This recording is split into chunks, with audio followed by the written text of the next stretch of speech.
भगवान के सच्चिदानंद स्वरूप, भगवान का कैसा स्वरूप है उसका चिंतन कर रहे हैं। भगवान सत्स्वरूप वाले हैं, भगवान चित स्वरूप वाले हैं, भगवान आनंद स्वरूप वाले हैं। देखिए, भगवान का स्वरूप एक ही रहता है। भगवान कोई भी अवतार लें, उनमें सच्चिदानंद घनत्व रहेगा ही रहेगा। भगवान की अनंत सत्ता, अनंत ज्ञान, अनंत आनंद, यह भगवान में रहेगा ही रहेगा। भगवान के रूप अनेक हो सकते हैं। श्री विष्णु सहस्त्र नाम में क्या कहे? अनेक रूप रूपाय विष्णवे प्रभ विष्णवे। भगवान के अनेक रूप हैं। अरे हम आप सबके हृदय में जब भगवान विराजमान है तो कितने रूप भगवान के गिने जाएंगे। तत्सृष्ट्वा तदेवानुप्राविशत्।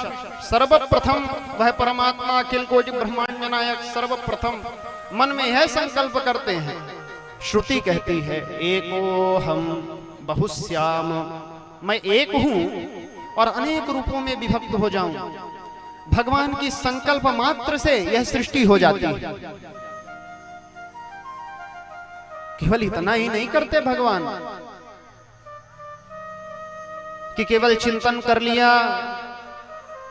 कि मैं एक हूं बहुत हो जाऊं। तत्सृष्ट्वा, सृष्टि करके तदेवानुप्राविशत्, उसमें वह प्रविष्ट हो जाता है। एक कोई हमारा कुम्हार भाई है, वह केवल मटके को बना सकता है लेकिन उसमें प्रविष्ट तो नहीं हो सकता। लेकिन परमात्मा वह अखिल कोटि ब्रह्मांड नायक ऐसा है कि जो इस संसार को बनाता भी है और उसमें वो प्रविष्ट भी हो जाता है। इस हृदय गुफा में अंगुष्ठ मात्र रूप धारण करके वह परमात्मा रहता भी है, विराजमान भी रहता है। तो भगवान का कैसा है? सत्स्वरूप है, चित स्वरूप है, आनंद स्वरूप है। साधारण भाषा में समझें आप लोग कि सत क्या है, चित क्या है। सत कहिए जो बिन शत नाहि, सत कहिए जो बिन शत नाहि, सत कहिए जो बिन शत नाहि, सत कहिए जो बिन शत नाहि, चित चैतन्य सकल घट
शत नाही। सत का मतलब जिसका कभी विनाश न हो। चित चैतन्य सकल घट माही, जिसका ज्ञान समस्त संसार में विराजमान है किसी न किसी रूप में।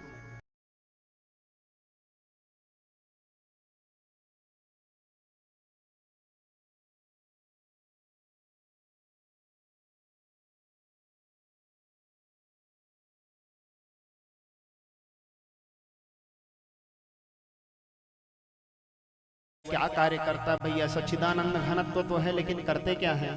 विश्वोत्पत्त्यादि हेतवे, विश्व की उत्पत्ति करते हैं, विश्व का पालन करते हैं और विश्व का लय भी कर देते हैं।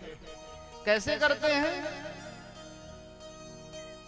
जैसे कोई बालक हो, अच्छा छोटे छोटे बच्चे होंगे, हम लोग भी बच्चे रहे, खूब क्रीड़ा किए हैं, यहीं आप लोग के सबके साथ में ही खेले कूदे हैं, खूब सब जानते ही हैं। जैसे बच्चा है एक घर बनाता है ना, पहले घर बनाएगा बड़े उत्सुकता पूर्वक, दिखाएगा भी लोगों को, देखो देखो, और 4 लोगों को बुला के लाएगा, देखो देखो हमने ऐसा अच्छा बनाया।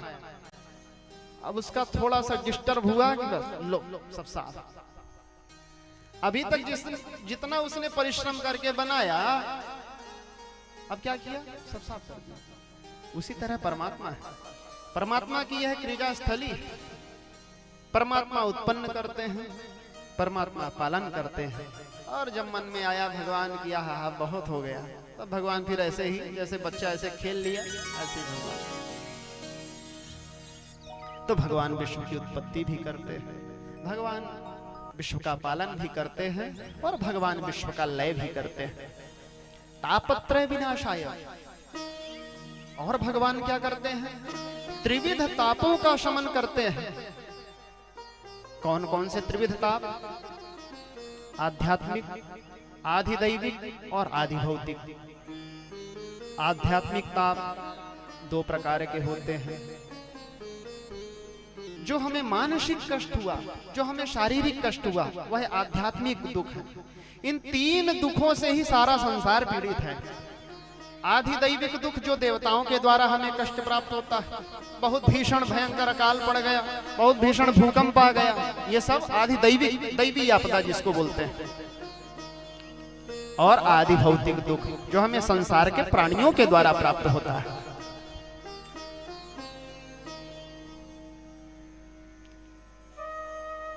लेकिन भगवान क्या करते हैं, इन 3 तापों से ही छुटकारा दिला देते हैं। अब आप कहेंगे हमने तो कथा सुन लिया महाराज, हमने अभी कथा सुना था, लेकिन इन 3 ताप तो छूटे नहीं, फिर आए तो फिर वही घर में कलह हुई, फिर वही झगड़ा हुआ, फिर बेलन चला घर में, तो महाराज ऐसा क्यों हुआ? 3 तापों से तो छुटकारा नहीं मिला, क्योंकि सब माध्यम तो बन ही गया। तो ऐसी बात नहीं है। पुनरपि जननम पुनरपि मरणम पुनरपि जननी जठरे शयनम। भगवान क्या करेंगे? अरे जो इस संसार में आएगा वो न दुख भोगेगा, जो इस माँ के गर्भ में आएगा वो न दुख भोगेगा, जो इस माँ के गर्भ में आएगा ही नहीं उसको क्या भोगना पड़ेगा? और जो सत्संग कर रहे हैं उसको क्यों आना पड़ेगा? जो अपने जीवन को सुधार लेगा उसे क्यों आना पड़ेगा? तो भगवान की कथा, भगवान का नाम इन त्रिविध तापों से ही छुटकारा दिला देता है। अभी तक नाम नहीं लिया कि वो कौन है, वो परमात्मा। श्री कृष्णाय वयं नुमः। वो कौन है? श्री कृष्ण है, जिन्हें हम नमस्कार करते हैं। किसी ने कहा केवल कृष्ण कह दिए होते, अरे बोलते तो है कनुआ कनुआ, सब वृंदावन में सब लाड़ प्यार से बुलाते हैं ना सभी भगवान को। कोई कन्हैया बोलेगा, कोई लाला बोलेगा, कोई कनुआ बोलेगा। तो बोले कृष्णाय कहने में क्या दिक्कत थी, श्री कृष्णाय क्यों कहा? तो भैया आज एक शंका का अपने समाधान कर लीजिए यदि मन में जिज्ञासा हो। यहाँ श्री शब्द राधा जी के लिए ही स्मरण किया गया है। अभी जब हम कल द्वितीय दिवस की कथा आरंभ करेंगे तो उस समय हम इन सब बातों को बतलाएंगे आगे, पर अभी इतना मोटा समझें आप कि राधा शब्द का साक्षात उच्चारण तो नहीं है, लेकिन राधा जी के ही पर्याय। जैसे सूर्य का आदित्य भी नाम है, दिनकर भी नाम है, प्रभाकर भी नाम है, लेकिन किसी को कोई प्रभाकर बोले, दिवाकर बोले, कोई आपत्ति होती है क्या? उसी के पर्यायवाची है। उसी तरह राधा जी का श्री के रूप में स्मरण किया गया तो कोई आपत्ति नहीं होनी चाहिए। उसकी एक कथा है जो हम कल बतलाएंगे, आगे कथा में आएगी। किसी ने शंका किया महाराज